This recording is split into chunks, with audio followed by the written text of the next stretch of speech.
नमस्कार. आवाज माझा वृत्तवाहिनीत आपल्या सगळ्यांचं स्वागत. वेळेच्या काही ठळक घडामोडींकडे. ठाणे महापालिकेचे महापौर तसंच उपमहापौर जाहीर.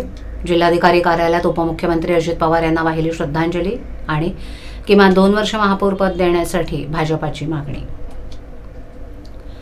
ठाणे महापालिकेच्या महापौरपदासाठी शर्मिला पिंपळकर गायकवाड यांच्या नावाची घोषणा करण्यात आली आहे. शर्मिला पिंपळकर गायकवाड या शिवसेना शिंदे गटाच्या नगरसेविका असून उपमहापौरपदी भाजपाच्या कृष्णा पाटील यांच्या नावाची घोषणा करण्यात आली आहे. उपमुख्यमंत्री एकनाथ शिंदे यांच्या उपस्थितीमध्ये महापौर दालनात दोन्ही नावांची घोषणा करण्यात आली. महत्त्वाचं म्हणजे ठाण्याला 5 वर्षात 4 महापौर आणि 4 उपमहापौर मिळणार आहेत. शर्मिला पिंपळकर गायकवाड यांचं महापौरपद आणि कृष्णा पाटील यांचं उपमहापौरपद फक्त 1.25 वर्षासाठी असणार आहे. त्यानंतर नवीन नगरसेवकांना संधी देण्यात येईल. ठाणे महापालिकेसाठी महापौर आणि उपमहापौर पदासाठी नवा फॉर्म्युला ठरलाय. 1.25 वर्ष महापौरपद आणि उपमहापौरपद असणार आहे.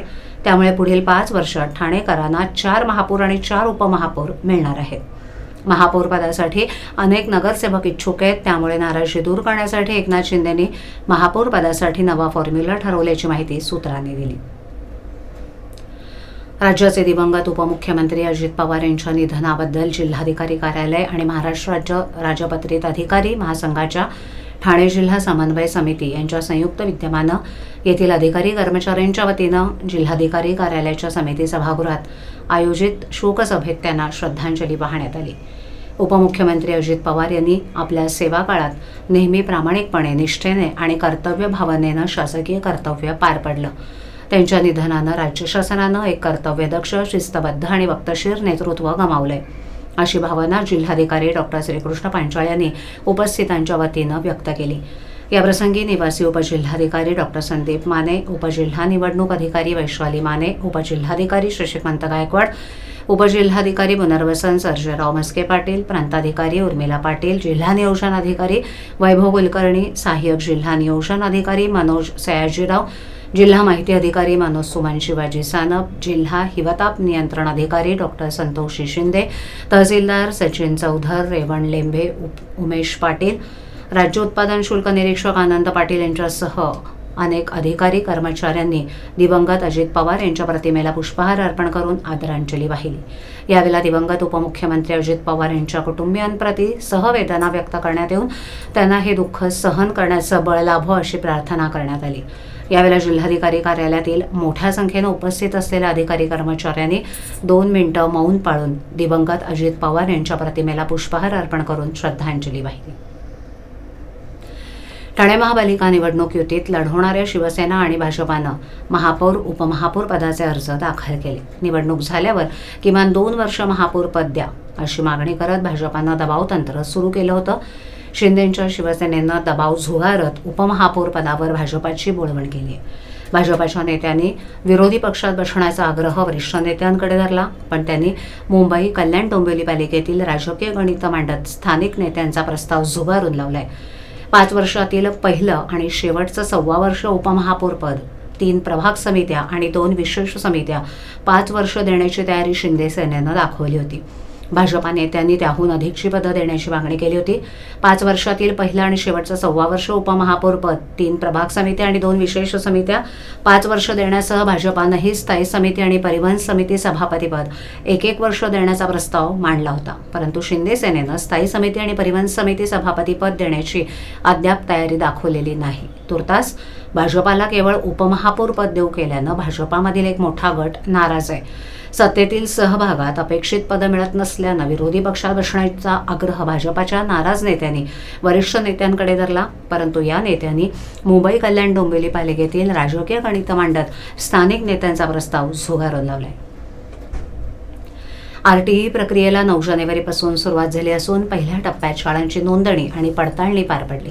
त्यासाठी 30 जानेवारीपर्यंत मुदत देण्यात आली होती. त्यानुसार ठाणे जिल्ह्यातून 539 शाळांची पडताळणी पूर्ण झाली आहे. मागील वर्षी 600हून अधिक शाळांचा RTE प्रक्रियेत सहभाग होता. परंतु यंदा बहुतांश शाळांनी RTE प्रक्रियेकडे पाठ फिरवल्याचं दिसत आहे. त्यामुळे यंदा किती जागांसाठी ही RTE प्रक्रिया पार पडेल याकडे पालकांचं लक्ष लागलंय. शिक्षण हक्क कायदा अंतर्गत आर्थिकदृष्ट्या दुर्बल आणि वंचित घटकातील विद्यार्थ्यांना खासगी विना अनुदानित आणि स्वयं अर्थसहाय्यित शाळांमध्ये 25% राखीव जागांवर प्रवेश मिळावा यासाठी शैक्षणिक वर्ष 2026-27 साठी ऑनलाईन प्रवेश प्रक्रिया राबवली जाते। यासाठी पहिल्या टप्प्यात शाळा नोंदणी आणि पडताळणी प्रक्रिया पार पडली।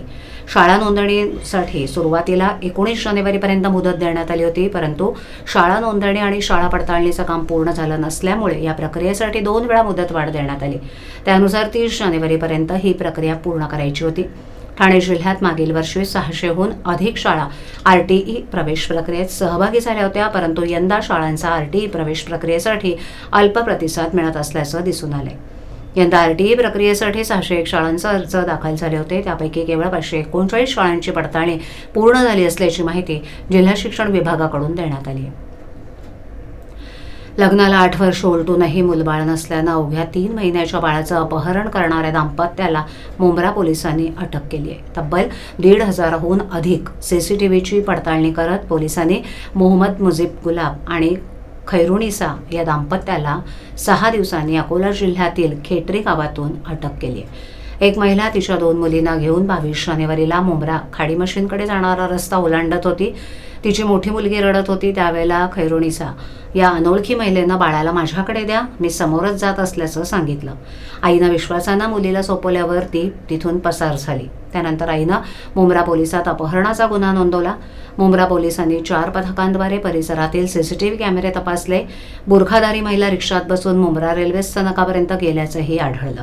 अपहरणकर्त्या महिलेच्या बुरख्याच्या आतून तिच्या हातातील बाळाच्या पायातील सॉक्स बाहेर आला होता। त्या आधारे मुंब्रा ते वांगणीपर्यंतचा सीसीटीव्ही फुटेज तपासले असता पुन्हा मुंब्रा रेल्वे स्थानकातील सीसीटीव्हीत संशयित महिला धावपळीतच मुलीला घेऊन प्लॅटफॉर्म क्रमांक 2 वर उतरताना आणि तिथे वाट पाहणारा एक पुरुष दिसला। त्याच्यासोबत आणखीन एक महिलाही दिसली।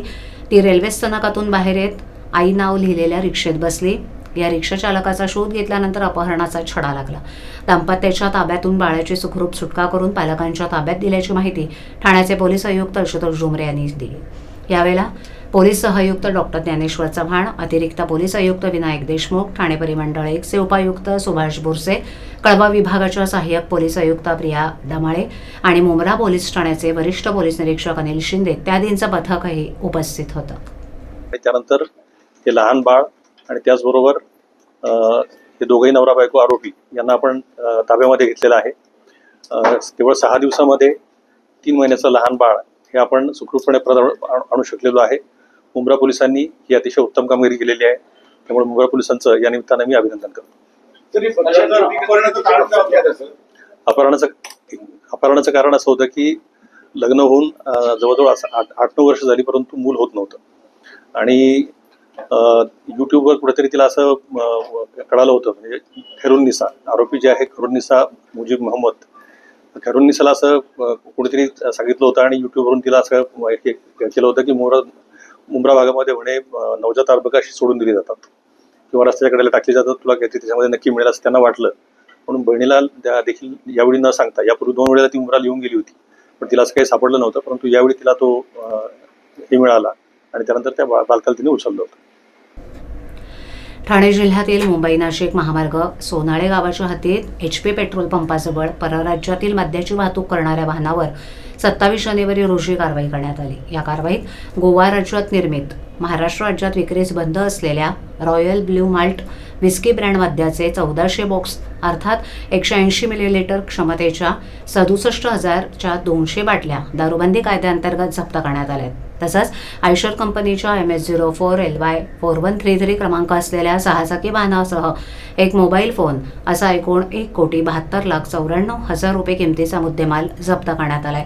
या कारवाईत श्रवणकुमार कुष्मरामन पवार याला अटक करण्यात आली असून राज्य उत्पादन शुल्काचे आयुक्त डॉक्टर राजेश देशमुख, सह आयुक्त प्रसाद सुर्वे, कोकण विभागाचे विभागीय उपायुक्त प्रदीप पवार ठाणे यांच्या कारवाईनं दिलेल्या निर्देशानुसार दुय्यम निरीक्षक दिगंबर शेवाळे यांच्या मार्गदर्शनाखाली कारवाई करण्यात आली। कारवाईमध्ये दुय्यम निरीक्षक रिंकेश दांगट, दुय्यम निरीक्षक VV सकपाळ, दुय्यम निरीक्षक HB यादव, सहाय्यक दुय्यम निरीक्षक महावीर कोळेकर कुणाल तडवी, सागर चौधरी यांचा सहभाग होता. या गुन्ह्याचा पुढील तपास दुय्यम निरीक्षक रिंकेश दांगट करतायत, असं विभागीय भरारी पथकाचे दुय्यम निरीक्षक यांनी कळवलं आहे.